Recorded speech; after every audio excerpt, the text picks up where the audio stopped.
kid and my wife are two-state battalion 5th Marines. Cell signal outside line.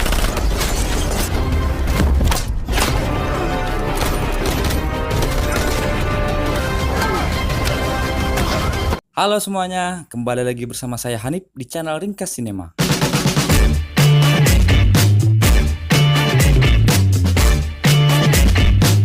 By the way, apa kabarnya kalian hari ini? Semoga kita semua selalu sehat dan bahagia sampai akhir hayat. Pada episode kali ini, saya akan coba menceritakan ringkasan sebuah film yang dibintangi oleh Antonio Banderas yang berjudul Security yang dirilis pada tahun 2017. Film ini bercerita tentang seorang mantan tentara yang mengalami masa-masa sulit dalam hidupnya semenjak ia memutuskan untuk pensiun. Karena sudah putus asa untuk mendapatkan pekerjaan, ia akhirnya bekerja sebagai seorang satpam di sebuah mal dengan bayaran rendah. Lalu, apakah ia bisa beradaptasi dengan pekerjaan barunya itu? Mari kita mulai ringkas alur ceritanya. Di awal film, kita akan diperlihatkan seorang laki-laki yang bernama Eddie masuk ke sebuah kantor perusahaan outsourcing untuk melakukan sebuah wawancara minat dan bakat agar bisa mendapatkan pekerjaan yang sesuai.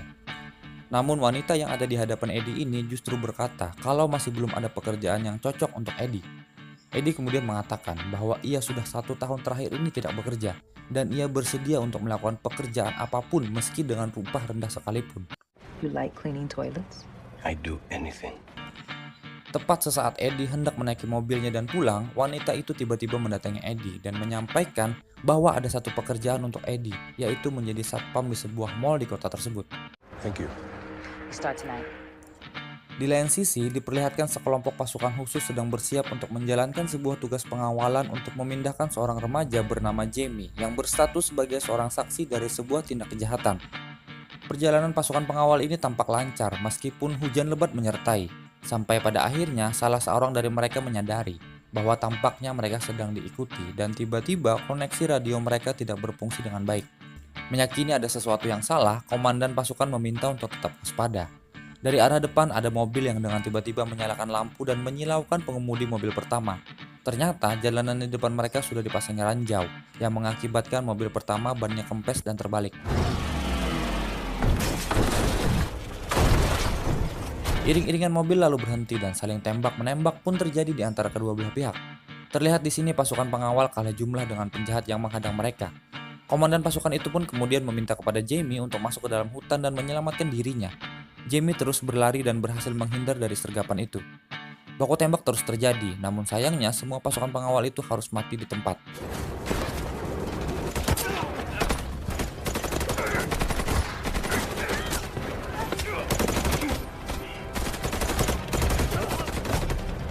Karena tidak ingin ada jejak sedikit pun, para penjahat itu lalu membersihkan seluruh TKP dan pergi dari situ. Scene kemudian berpindah ke sebuah kamar motel tempat Eddie menginap. Di sini ia menelpon istrinya untuk memberitahu bahwa ia sudah mendapatkan pekerjaan dan mungkin akan tinggal lebih lama lagi. Ia juga meminta untuk menyampaikan kepada anaknya bahwa ia sangat mencintainya. Kemudian Eddie segera menuju mall tempat ia akan bekerja. Ia kemudian disambut oleh salah seorang satpam di situ yang bernama Vance. Eddie lalu diminta untuk menyerahkan surat tugasnya. Dan kemudian Vance membawa Eddie ke ruangan security. Vance lalu memperkenalkan seluruh anggota satpam mall tersebut kepada Eddie. Ada 4 orang totalnya. Mason, Ruby, Johnny, dan Vance sendiri yang menjabat sebagai kepala security di mall tersebut. Setelah mendapatkan seragam kerjanya, Eddie kemudian diajak untuk berkeliling melihat bagian-bagian dari mall tersebut. Setelah selesai berkeliling, Vance lalu bertanya tentang latar belakang Eddie. Di sini, Vance baru tahu bahwa kolega barunya itu dulunya adalah seorang tentara. Meskipun begitu, Vance hanya mengingatkan bahwa dialah yang menjadi bosnya di mall tersebut. Just forget who's in charge. No, I'm not here to row the boat. Eddie kemudian diminta untuk mengecek kembali seluruh bagian-bagian mall tersebut dan memberitahukan dengan segera kalau ada sesuatu yang mencurigakan dan jangan bertindak gegabah. Ketika sedang berkeliling, Eddie dikejutkan dengan bunyi pintu yang diketok-ketok.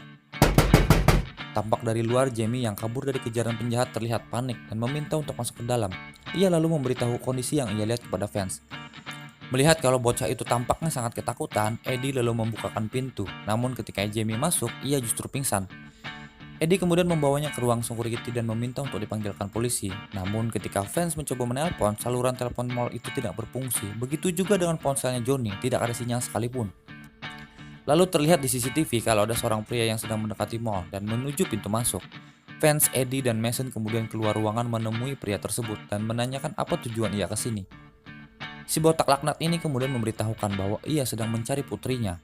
Fans lalu dengan cepat menjawab bahwa putrinya ada di dalam dan ia baik-baik saja. Fans kemudian meminta kepada Johnny untuk membawa anak itu keluar ruangan dan menyerahkan kepada ayahnya. Di sini Eddie yang melihat kondisi awal Jamie sedang ketakutan merasa ada yang tidak beres. Dan benar saja, ketika Jamie dibawa ke depan pintu, ia kemudian terbangun dan berteriak.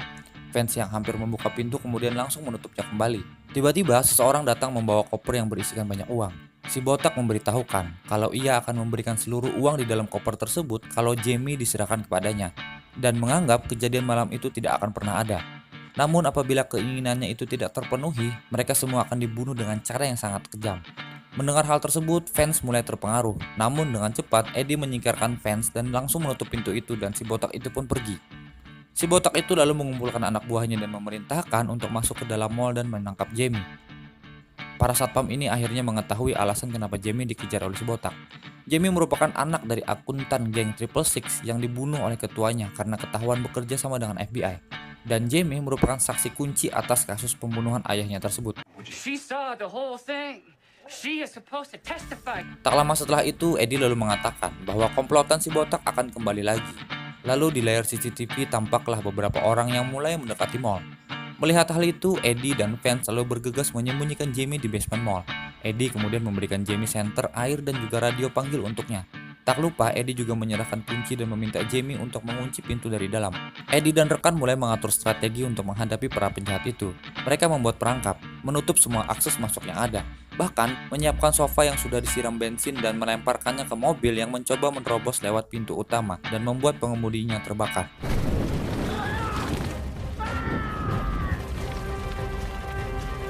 Namun salah satu anak buah si botak berhasil memanjat ke atap dan menerjang Fans yang berada di tangga. Untungnya Ruby datang dan menyelamatkan nyawa Fans.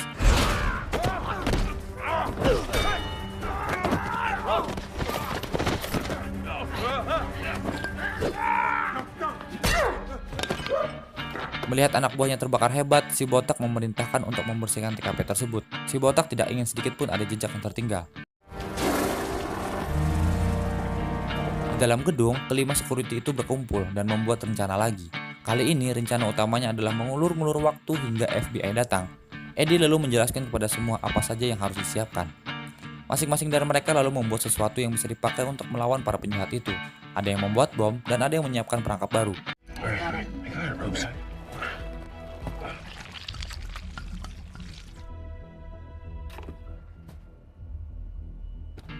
Tak lama kemudian Eddie melihat Jamie keluar dari tempat persembunyiannya. Eddie sempat marah kepada Jamie, tapi Jamie menjelaskan kalau ia lebih baik tidak sembunyi, karena ia pasti akan langsung dibunuh kalau penjahat itu menemukannya. Lagi pula ia bisa ikut membantu melawan penjahat itu. Di lain tempat, komplotan penjahat sudah berhasil menerobos masuk ke dalam mall. Sementara itu para security sudah standby di tempatnya masing-masing, menunggu untuk menghabisi para penjahat tersebut. Tak ketinggalan juga, Jamie juga ikut membantu dengan mobil remote control berkamera yang ia operasikan. Salah seorang dari komplotan itu kemudian membawanya ke hadapan si botak. Di situ terdapat tulisan channel 47. Kemudian Eddie dan si botak berbicara di saluran tersebut. Eddie menjelaskan kalau Jamie telah pergi dan rombongan FBI sebentar lagi akan datang. Si botak yang mendengar itu malah balik mengancam dan akan membunuh mereka semua kalau keinginannya untuk menghabisi Jamie tidak terlaksana. Let's get to work. Komplotan penjahat itu semakin meringsek masuk ke dalam mall. Ruby yang sudah siap menunggu kemudian mengalihkan perhatian musuh. Ia lalu memanah salah seorang anggota komplotan tersebut, tapi sama sekali tidak melukainya.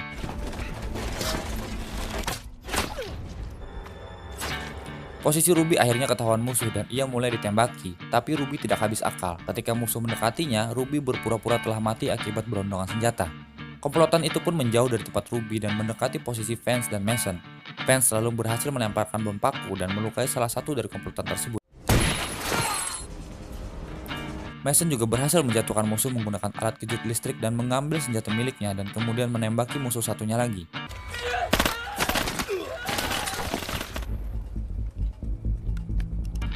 Tak lama kemudian, sebuah mobil polisi sedang patroli di luar gedung mall. Johnny yang harusnya memberikan kode SOS tiba-tiba senternya rusak.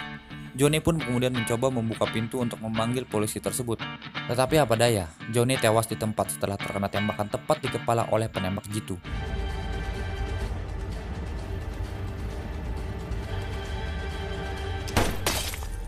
Situasi semakin menegangkan mengingat rencana awalnya hanya mengulur-ngulur waktu saja sampai FBI datang.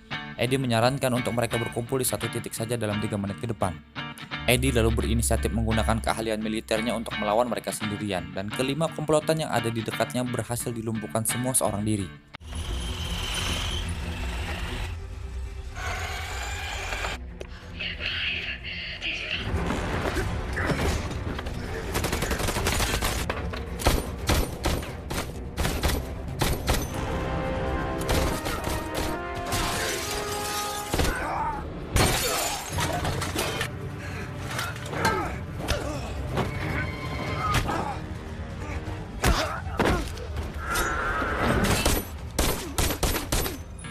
Para security lalu berhasil berkumpul tepat waktu, tapi tampaknya Ruby yang terkena tembakan sudah tidak bisa lagi diselamatkan. Musuh yang berhasil mendobrak pintu baja sedikit kewalahan dengan perlawanan sengit dari Vance. Terlihat di sini Vance menyerahkan segala kekuatannya untuk melindungi Jamie, bahkan ia rela terkena tembakan.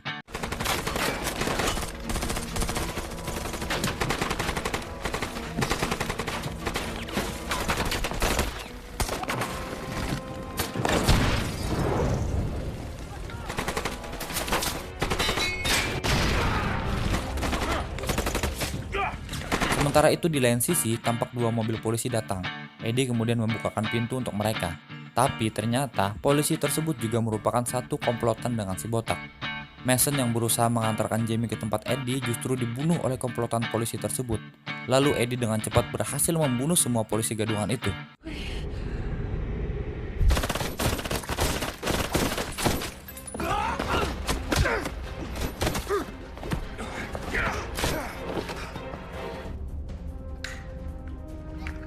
Eddie kemudian berhasil keluar gedung dan membunuh anak buah si botak serta membakar mobil agar polisi bisa tahu kalau ada sesuatu sedang terjadi di mall tersebut.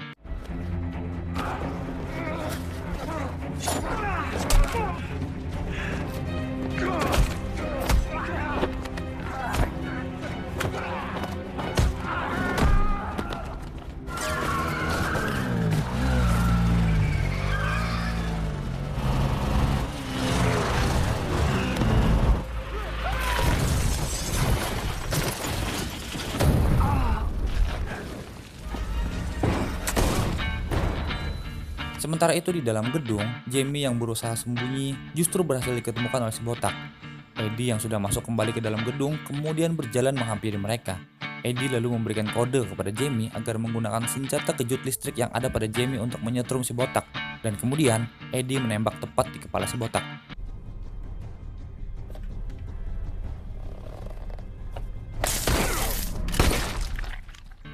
Eddie dan Jamie pun akhirnya bisa selamat, dan seperti biasa, polisi akan selalu hadir ketika kejadian kejahatan telah selesai. Di akhir adegan terlihat kalau Vance ternyata masih mampu untuk bertahan hidup, dan setelah sembuh, Eddie kembali bertemu dengan anak dan istrinya. Dan film pun selesai. Terima kasih sudah menonton video ini sampai dengan habis. Sekian dulu video dari saya. Jika kalian suka dengan video ini, silahkan tekan tombol like dan share video ini kemanapun kalian suka. Mohon maaf jika ada salah kata dan cara penyampaian saya yang kurang berkenan di telinga kalian, dan sampai jumpa di video berikutnya.